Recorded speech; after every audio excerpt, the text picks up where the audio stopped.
Rope jumping crew throws woman from abandoned bridge without attaching rope. Case analysis. Hello, and welcome to 48 Hours True Crime.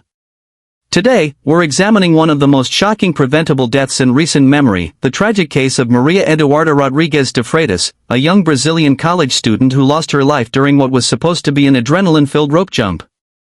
Instead, a series of catastrophic mistakes turned the experience into a fatal disaster.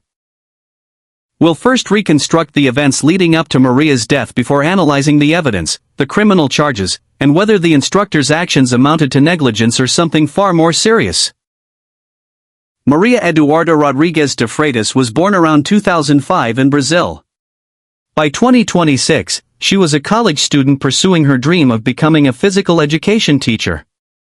On June 13, 2026, Maria traveled to an abandoned bridge in Limeira, São Paulo, commonly known as Skeleton Bridge, to participate in a rope jumping experience organized by a local group of extreme sports enthusiasts.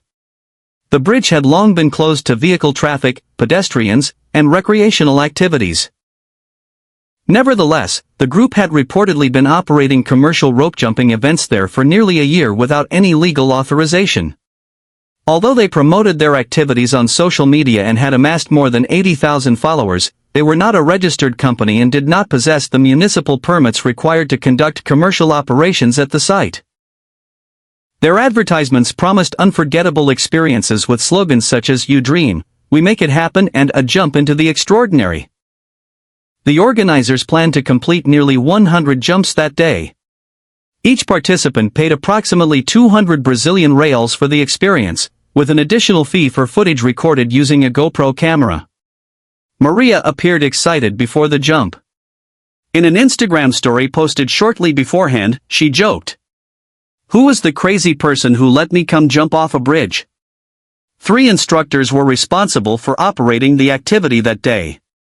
Luiz Felipe Faciano Igarov, a 32-year-old firefighter. Mayan Fernandez Centra, a 42-year-old film production worker. Vitor Dudos Conceição, a 27-year-old tour operator.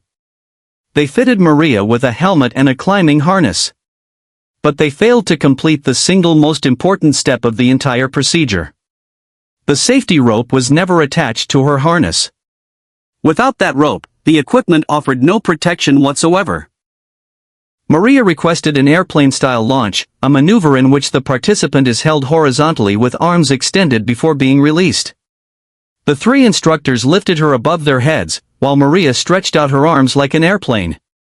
According to investigators, it was the first airplane-style jump of the day.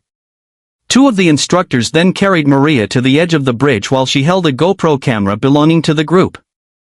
Moments later, they released her. No one realized that her harness had never been connected to the rope. A witness filming the jump can be heard shouting, "Guys, the rope!" But by then, it was already too late. Maria plunged approximately 131 feet, 40 meters, to the ground below. A nurse who rushed to help later stated that Maria was still alive when she reached her, but the injuries were unsurvivable. She died shortly afterward.